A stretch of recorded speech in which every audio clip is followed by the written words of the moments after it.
Bonsoir à toutes et à tous, ravi de vous retrouver sur 8 Mont Blanc, il est 18 h, bienvenue dans cette édition du journal de la rédaction. Nous sommes le jeudi 9 septembre 2021, au sommaire ce soir.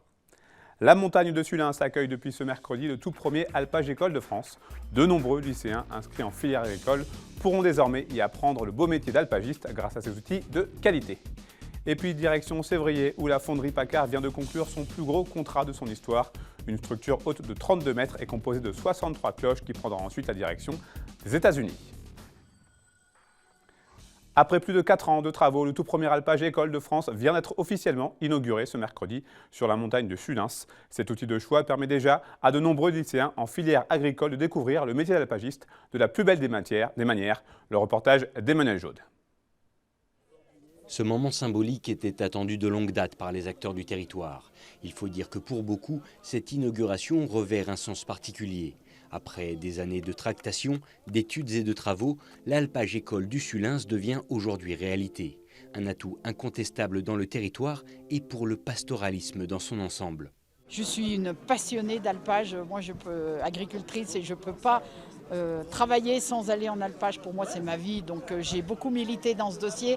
J'étais en même temps avec les élus de mon territoire, la SEA. Aujourd'hui je me retrouve au département en charge de l'agriculture, mais pour moi c'est que du bonheur d'inaugurer un alpage comme ça. En tant que présidente de la filière Reblochon, je me dis si tous ces jeunes viennent là et gardent des vocations d'alpagistes, eh ben c'est bon, on a sauvé l'agriculture de nos territoires de montagne. En plus d'une étable, de la salle de traite et celle de transformation, l'alpage est doté d'un internat, de salles de repos et de douches chaudes. Un confort certain pour apprendre un dur labeur et qui permet déjà d'accueillir de nombreux étudiants. Ce qu'on observe, c'est que cet alpage nous amène, nous, des jeunes d'autres territoires, notamment de montagne. On accueille dans notre école des jeunes qui viennent du Jura, des Pyrénées, et même des Bretons. Alors, ils iront sans doute pas en alpage, mais on a effectivement des jeunes d'autres territoires qui nous ont identifiés, qui nous ont reconnus à travers effectivement la communication autour de cet alpage et qui ont envie, et peut-être qu'on crée effectivement des vocations grâce à cet outil unique. D'un coût de 1,9 million d'euros, cofinancé par la région, le département et la communauté de communes des vallées de Thônes, la structure a d'ores et déjà vu passer une centaine d'étudiants issus du lycée agricole de Contamine-sur-Arve. Grâce à un cheptel d'une quarantaine de vaches laitières, ils ont donc découvert le charme et l'âpreté de la vie en altitude. Ce qui est très vertueux, c'est que défendre le pastoralisme dans des territoires, évidemment comme les territoires des Deux-Savoie, c'est tout simplement défendre l'agriculture. Et on a besoin aujourd'hui de porte-parole nationaux, régionaux, départementaux pour défendre cette activité extraordinaire qui nous permet quand même de nous nourrir tous les jours et de défendre des territoires et des terroirs. C'est un exemple parfait, c'est une première en France. J'espère que d'autres territoires prendront exemple sur ce modèle-là. Ce que je souhaite aussi, c'est qu'on travaille sur la deuxième problématique, qui est la problématique du loup. Mais il faut qu'une volonté beaucoup plus forte arrive et qu'elle soit gouvernementale, sinon on n'y arrivera pas. Autant de questions qui restent aujourd'hui en suspens et indissociables de la gestion du pastoralisme de demain. Des enjeux de taille que tous espèrent gérer au mieux dans un avenir proche. On reste en montagne pour évoquer la future saison hivernale avec Émilie Bonivard. Est-ce que vous m'entendez? Oui, tout à fait. Bonsoir, merci de nous consacrer quelques minutes Bonsoir. dans votre emploi du temps que l'on sait chargé, emploi du temps de député notamment. Vous et certains de vos collègues parlementaires de Savoie-Mont-Blanc ainsi que les deux présidents des conseils départementaux, vous avez écrit à Jean Castex, le Premier ministre. Quelle en est la teneur? L'objectif, c'est de demander un rendez-vous à Jean Castex début septembre pour pouvoir préparer la saison d'hiver et ne pas se retrouver dans l'impasse dans laquelle nous nous sommes retrouvés au mois de novembre dernier, au pied du mur, avec une impossibilité pour les professionnels de la montagne d'ouvrir. Nous voulons montrer à Jean Castex que bien les professionnels de la montagne, les élus, sont prêts à travailler pour permettre l'ouverture dans de très bonnes conditions sanitaires, avec des protocoles et avec un certain nombre de mesures qui rassureront les clients et les professionnels de santé, bien sûr. En tout cas, pas question de subir un hiver fermé cette année. Dans ce courrier, vous rappelez l'importance du tourisme de montagne dans l'activité économique de notre territoire. Est-ce que vous avez l'impression qu'à Paris, certains n'ont pas conscience de la gravité de la situation? Oui, en tout cas, ils en ont pris conscience au cours de l'hiver. Mais ça a été une vraie découverte pour le gouvernement de connaître l'économie de la montagne, une vraie découverte. puisque moi j'ai vu à quel point, eh bien, au plus haut sommet de l'État, on ignorait l'importance de cette économie, on ignorait la spécificité de cette économie, on ignorait le fait que cette économie est un réel écosystème dans nos départements savoyards. Ce ne sont pas seulement les stations, mais que cette économie, elle irrigue bien les emplois et les entreprises de toutes nos vallées. L'économie de la montagne et des stations, c'est 70% du ski français, hein, la Savoie et la Haute-Savoie. Donc, c'est aussi une économie touristique très importante dans notre pays et qui est positionnée sur nos 2 départements de façon très importante. Si vous en êtes arrivé à contacter directement Monsieur le Premier ministre, est-ce que ça signifie que vous n'avez pas été sollicité par le gouvernement en amont de cette saison hivernale? Pas du tout. Nous voulons anticiper, nous ne voulons pas nous retrouver dans la situation de l'année dernière. On sort d'un été correct en termes de tourisme, même s'il y a encore beaucoup de lacunes, hein, et il y a une grande disparité sur l'attractivité touristique et le fait de se remettre de la crise sur le territoire national. Vous avez des régions comme Paris qui sont encore très impactées, des régions dépendantes de la clientèle étrangère qui sont très impactées, mais l'été a quand même pu se faire. Donc nous avons permis d'avoir une saison touristique aux zones littorales, dans nos zones de montagne. Il n'est pas question que nous vivions l'hiver dernier. Pour cela, nous voulons montrer notre responsabilité, anticiper et être dans un contrat avec le gouvernement sérieux. Ce sont des centaines de milliers d'emplois qui sont en jeu. On ne peut pas, au mois de décembre, décider de ne pas ouvrir. Donc voilà, nous souhaitons travailler, anticiper avec les professionnels de la montagne. Nous avons eu une réunion en début de semaine pour imaginer bien tous les scénarios possibles. Pass sanitaire, pas pass sanitaire, dans quelles conditions, protocole, tests, voilà. Tout ça, nous voulons être prêts et montrer au gouvernement que nous sommes prêts, que les acteurs de la montagne sont prêts. En tout cas, il y a un scénario que nous excluons, c'est la non-ouverture des remontées mécaniques. Ne pas ouvrir les remontées mécaniques, c'est ne pas permettre à toute l'économie de la montagne, à tous les emplois de fonctionner. Nous l'avons vu cet hiver. Vous, personnellement, en cas d'entretien avec Monsieur le Premier ministre, qu'est-ce que vous lui direz directement? Qu'est-ce que vous avez envie de lui dire? Tout simplement que concrètement, il faut qu'on se mette au travail pour identifier, en fonction de l'état sanitaire de notre pays au mois de décembre, que nous nous mettions au travail dès maintenant pour identifier plusieurs scénarios pour pouvoir ouvrir les stations, tout simplement. Dans votre courrier, vous prenez également en exemple les 2 derniers étés où les Français ont pu notamment profiter des stations balnéaires et prouver que ça marche. C'est un modèle qui peut s'appliquer aux stations selon vous?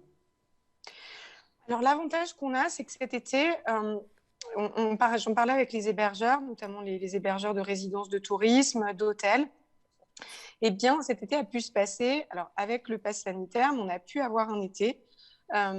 Et donc, il y a un certain nombre de mesures qui ont déjà été testées cet été, ce qui est plutôt positif pour nous, pour l'hiver, pour anticiper un certain nombre de mesures de protocoles sanitaires. Donc, voilà, c'est possible. On peut avoir une saison touristique importante avec beaucoup de monde, avec évidemment la vaccination, hein, c'est ce qui change radicalement par rapport à l'année dernière, avec une activité économique qui fonctionne en respectant les mesures sanitaires et sans avoir d'envolée de contamination. Donc voilà, vous avez certains hébergeurs qui sont à la fois sur le littoral et à la fois en montagne. Eh bien, on va travailler avec eux pour mettre en œuvre ces mesures, pour permettre tout simplement d'avoir un hiver de qualité qui fonctionne.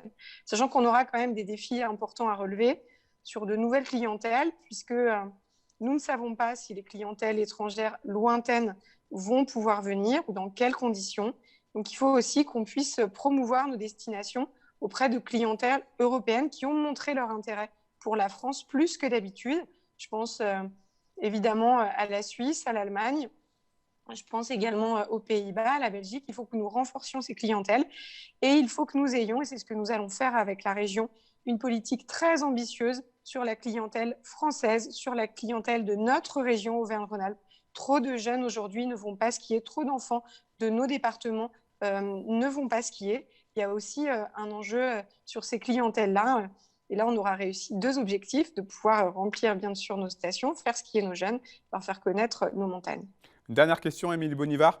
Au mois de mai dernier, Jean Castex avait présenté les grandes lignes du plan de relance Avenir Montagne. Ce plan sera-t-il efficace et applicable si les remontées mécaniques ne rouvrent pas cet hiver? Le cœur économique de la montagne française, ce sont les domaines skiables. C'est pas, évidemment, hein, nous sommes pour la diversification, nous sommes pour une montagne ouverte, une montagne qui fonctionne l'été, une montagne qui est, voilà, différentes offres touristiques. Mais la réalité on va dire, du réacteur économique, des emplois, de la valeur ajoutée de nos territoires de montagne, ce sont nos stations. Ce qui fait vivre également nos agriculteurs, tout ça est intrinsèquement lié. Ce sont aussi les clientèles touristiques. Dans le plan Avenir Montagne, vous n'avez rien sur le tourisme d'hiver. Rien. Voilà. Moi, j'ai du mal à comprendre qu'on dise qu'on va investir dans la montagne de demain en faisant l'impasse sur le tourisme d'hiver. Voilà. Donc, très bien, on va investir sur les chemins de randonnée, on va investir sur les tyroliennes, c'est parfait. Les régions le font déjà. Avec la région, nous l'avons déjà fait, nous continuerons à le faire. Les communes aussi peuvent le faire, mais le gros et ce qui coûte très cher en montagne, c'est évidemment l'aménagement, c'est la requalification énergétique de nos bâtiments, c'est l'amélioration de l'efficience de nos domaines skiables. On aurait bien aimé que l'État n'exclue pas ce volet-là de son ambition d'investissement. Et après, en termes de moyens, on est sur un plan à 150 millions d'efforts de la part de l'État sur la totalité de la montagne française. On n'est pas à la hauteur du besoin de la relance de nos territoires de montagne. Notre région, en 4 ans, nous avons mis 400 millions d'euros sur la montagne simplement d'Auvergne-Rhône-Alpes. Voilà, je souhaite simplement rappeler les chiffres. Le plan, il a le mérite d'exister. C'est positif. Il existe parce que la crise a eu lieu et que malheureusement, nos stations ont fermé, ont perdu beaucoup d'argent cet hiver. Nous ne pouvons pas, les entreprises ne peuvent pas se permettre un hiver sans activité. Voilà, le plan, il a le mérite d'exister. Il n'est pas assez ambitieux, selon moi, sur une partie de ce qui fait le cœur économique de nos territoires de montagne. Merci beaucoup, Émilie Boniva. Merci à vous. Merci. Merci bien. Spécialisée dans la fabrication de cloches depuis plus de 200 ans, l'entreprise haut-savoyarde Paccard vient de présenter son plus gros contrat jamais signé. La fonderie familiale basée à Sevrier va concevoir une structure de 32 mètres composée de 63 cloches, formant ainsi un instrument nommé Ars Sonora. Cet édifice prendra ensuite la direction des États-Unis, à l'université de Tampa en Floride, où un couple de mécènes a décidé de financer intégralement la sculpture musicale. Plus de précisions dans ce reportage de Lucas Ruche.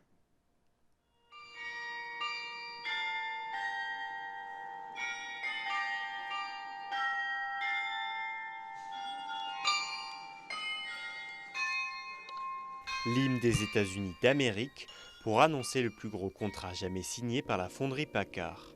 L'entreprise savoyarde finalise actuellement Ars Sonora, un instrument musical XXL formé de 63 cloches destiné à embellir le centre de l'université de Tampa en Floride.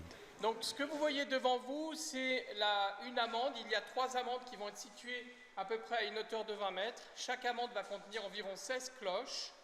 En cours de finalisation, il faudra plus de 3 ans pour aboutir à ce projet hors norme dans l'histoire de la fonderie. Le concept Ars Sonora, il est vraiment à la croisée des chemins de tous les savoir-faire Paccard. Bien sûr, sur la fabrication des cloches, on a 225 ans d'existence, on maîtrise bien, c'est ce qui a fait notre renommée à travers le monde. Et on a une grande expertise sur l'aspect musical de la cloche avec les carillons manuels. Mais là, on est sur encore autre chose, on est sur la sculpture musicale. Et un enjeu très important dans le concept Ars Sonora, c'est la manière dont on fait sonner les cloches. C'est-à-dire, ce sont les marteaux qui vont produire le son en frappant la cloche. Et c'est très important, si on veut véritablement avoir un jeu musical, que ces marteaux soient capables de restituer plusieurs niveaux de puissance. Et là, il y avait un défi à relever, parce qu'on a créé vraiment une nouvelle technologie spécialement pour cet instrument, parce que là, on veut des nuances, mais c'est un instrument qui va monter à 30 mètres de haut. La future structure états-unienne a été entièrement fabriquée par des entreprises du Pays de Savoie, s'inspirant des dernières technologies pour réaliser l'ouvrage. Ce qui est très intéressant sur ce projet-là, c'est qu'il y a beaucoup de corps de métiers différents. Donc il y a la casquette électronique, mais il y a la casquette musicien, la casquette... donc chez Satil, ils font la structure, la architecture, câblage, etc. Donc c'est vraiment un projet qui réunit beaucoup de compétences différentes. L'entreprise Paccard s'attelle actuellement au dernier réglage de son instrument avant d'envoyer les pièces outre-Atlantique début 2022. L'occasion pour nous d'entendre les premiers tintements de la cloche maîtresse, pièce centrale de l'Ars Sonora.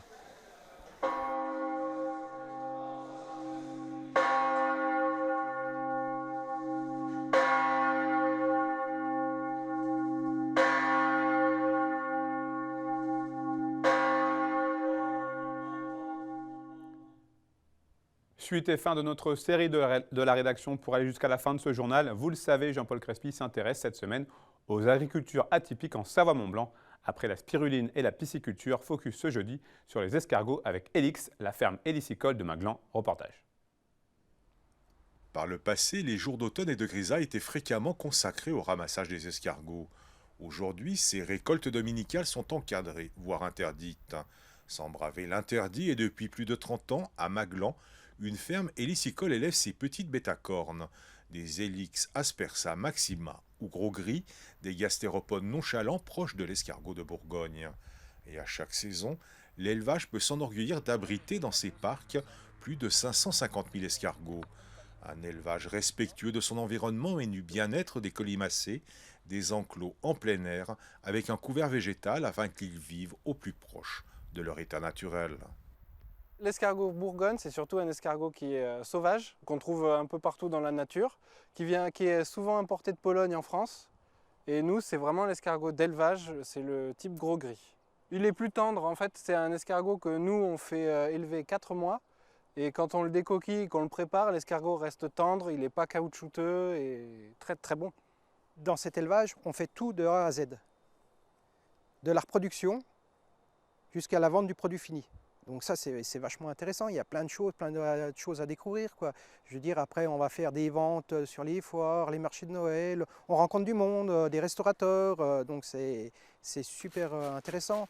Et puis quand on voit ce cadre, on est dehors pour élever les escargots. C'est magnifique, quoi. L'une des spécificités de l'élevage est la reproduction. Des premières chaleurs jusqu'au début de l'été, des nouvelles pontes régulières donnent naissance à de très nombreux bébés escargots. Dans les enclos, à l'abri des prédateurs, chaque bébé atteint sa taille adulte très rapidement après sa naissance. Les gens raffolent de plus en plus d'escargots quand même. Les particuliers, les professionnels, surtout les professionnels, il y en a de plus en plus qui s'intéressent aux escargots. Il faut laisser naturel, on donne simplement la nourriture sur les planches qui sont ici, puis l'escargot, en fait, quand on va arroser, il va venir manger le soir. Puis après, il faut que ça reste un peu naturel. Faut pas, je ne cherche pas à contrôler tout à chaque fois. Il faut toujours chercher à se développer. Je pense qu'il faut toujours chercher pour pas tomber dans une lassitude du travail. Il faut toujours chercher à se développer pour découvrir de nouveaux marchés, puis faire plein de choses. À la ferme, les escargots sont proposés en bocaux d'escargots cuits au courbouillon fait maison ou cuisinés. Des produits de tradition aux multiples saveurs comme le pâté d'escargot, appelé escarpero, l'escargotine et plus original encore, les croquilles persillées. Des produits de terroir à découvrir en attendant peut-être la prochaine pluie. C'est la fin de cette édition. Merci à vous pour votre fidélité à l'information sur 8 Mont Blanc. Merci à toute l'équipe. Tout de suite, la météo présentée par Thierry Paulme. Passez une très belle soirée et prenez soin de vous et de vos proches. Vendredi, vous retrouverez Victoria Lopez pour le journal de 8 Mont Blanc.